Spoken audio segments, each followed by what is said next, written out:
Assalamualaikum warahmatullahi wabarakatuh. Apa kabarnya hari ini anak-anak? Alhamdulillah baik ya. Sebelum kita belajar, alangkah baiknya kita berdoa terlebih dahulu. Untuk ketua kelas 5, silahkan dipimpin dulu doanya. Ya, baik, terima kasih untuk ketua kelas 5 sudah memimpin doa. Anak-anak, kenapa hari ini Ibu menggabungkan dua kelas menjadi satu, yaitu kelas 4 dan kelas 5? Karena hari ini Ibu Leni, guru kelas 4, berhalangan hadir ya. Oleh karena itu Ibu gabungkan antara kelas 4 dan kelas 5.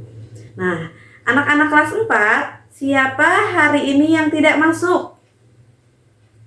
Egar dan Rizka. Kenapa ya? Sakit. Oke. Untuk kelas 5 siapa hari ini yang tidak hadir? Quinsa sama Rija. Kemana Quinsa? Masih sakit mungkin ya? Rija? Tidak ada keterangan? Oh, baik. Nah, untuk anak-anak yang tidak hadir hari ini, kita doakan supaya cepat sembuh ya. Dan untuk teman-teman yang hari ini berhalangan hadir tanpa ada keterangan, Ibu mohon nanti tanyakan apabila bertemu sepulang sekolah kenapa hari ini tidak sekolah ya. Nah, mata pelajaran yang akan kita pelajari hari ini adalah pendidikan keluarga negaraan. Untuk kelas 4, hari ini kita akan belajar tentang mengenal lembaga-lembaga dalam susunan pemerintahan desa dan kecamatan. Sedangkan untuk kelas 5, kita hari ini akan mempelajari yaitu mendeskripsikan Negara Kesatuan Republik Indonesia. Tetapi untuk kelas 4, silahkan kalian pelajari dulu ya dengan cara membaca teks yang ada di buku modul ajar ya tentang pemerintahan desa dan kecamatan. Nah, untuk anak-anak kelas 5, coba apa yang kamu ketahui tentang Negara Kesatuan Republik Indonesia? Atau apa pengertian dari Negara Kesatuan Republik Indonesia? Siapa yang bisa? Coba. Nah, betul ya. Negara kesatuan adalah bentuk negara yang kedaulatannya berada di pusat. Jadi segala kekuasaan itu ada di tangan pusat. Sehingga pemerintah daerah itu hanya memiliki wewenang yang diberikan oleh pemerintah pusat. Nah, adapun ciri-ciri dari negara kesatuan apa saja? Nah, yang pertama itu hanya memiliki satu konstitusi, yaitu Undang-Undang Dasar. Yang kedua, seluruh kebijakan dikendalikan oleh pemerintah pusat untuk seluruh wilayah yang ada di negara tersebut. Nah, lalu daerah hanya memiliki otonomi terbatas karena semuanya sudah dikendalikan oleh pemerintah pusat. Nah, contoh dari negara kesatuan adalah Indonesia, Jepang, Prancis, Italia, dan lain sebagainya. Lalu, apa yang membedakan antara negara kesatuan dan negara federal atau serikat? Siapa yang tahu? Coba angkat tangannya.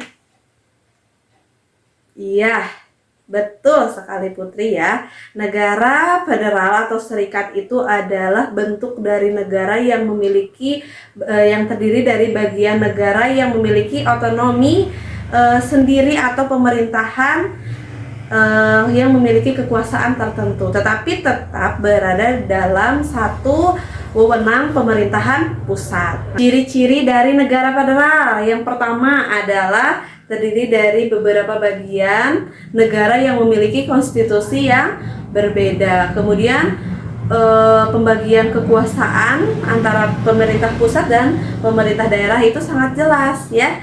Lalu negara bagian itu bisa membuat hukum sendiri. Contoh dari negara federal apa saja? Itu Amerika Serikat, Jerman, India, dan lain sebagainya. Nah, itu adalah perbedaan antara negara kesatuan dan negara federal. Silahkan sekarang kalian baca materi yang lebih jelasnya di dalam buku ajar. Nah, Ibu akan kembali mengajar dulu dari kelas 4 ya. Nah, anak-anak sudah dibaca materinya mengenai pemerintahan desa dan kecamatan? Sudah?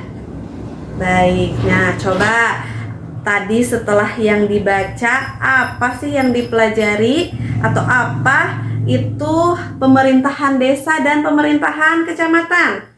Siapa yang bisa? Ya, silahkan Putri.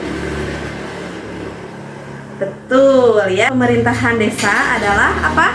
Penyelenggaraan kepentingan urusan masyarakat yang berada di wilayah desa. Sedangkan pemerintahan kecamatan yaitu penyelenggaraan pemerintahan ya yang dan kepentingan masyarakat umum yang berada di wilayah tingkat kecamatan. Biasanya pemerintahan desa dipimpin oleh seorang apa?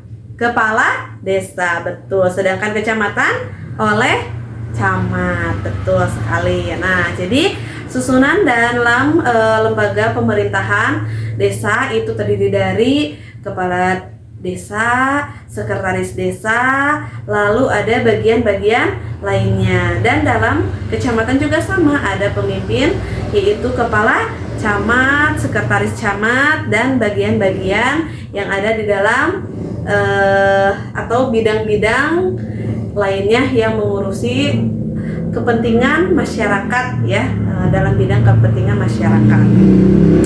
Nah, anak-anak kelas 4 dan kelas 5, setelah yang kalian baca dan pelajari hari ini, Ibu akan membentuk kelompok ya, membentuk kelompok untuk kelas 4 dan kelas 5. Silahkan kalian bagi kelompok, satu kelompok itu 5 orang.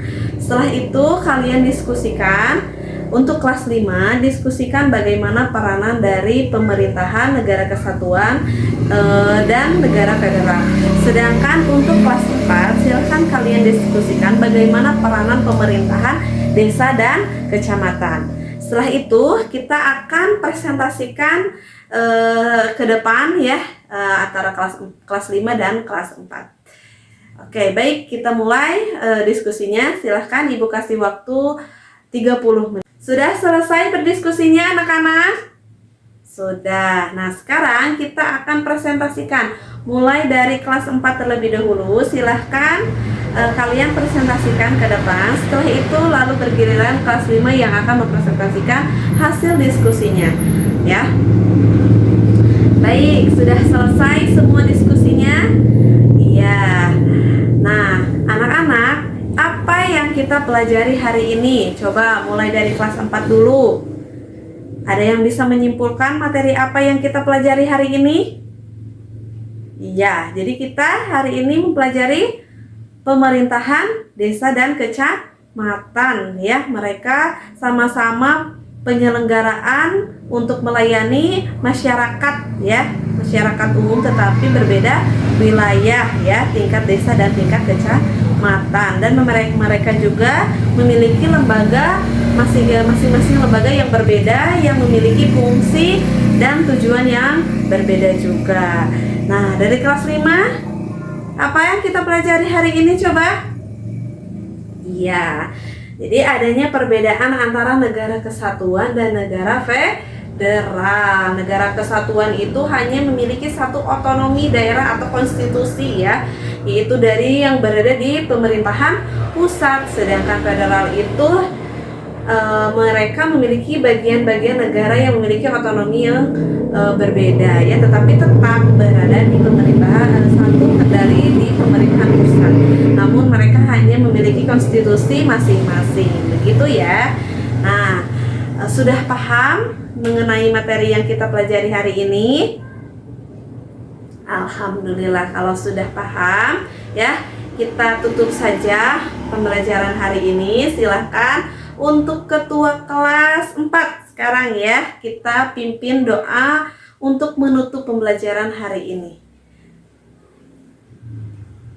Iya, terima kasih sudah memimpin doa. Baik anak-anak, semoga apa yang kita pelajari hari ini bisa bermanfaat ya. dan silahkan kalian pelajari materi selanjutnya ya, baik itu untuk kelas 4 dan kelas 5. Silahkan pelajari materi yang akan kita pelajari lagi di pertemuan selanjutnya. Semoga kita semua selalu sehat. Terima kasih atas pembelajaran hari ini. Wassalamualaikum warahmatullahi wabarakatuh.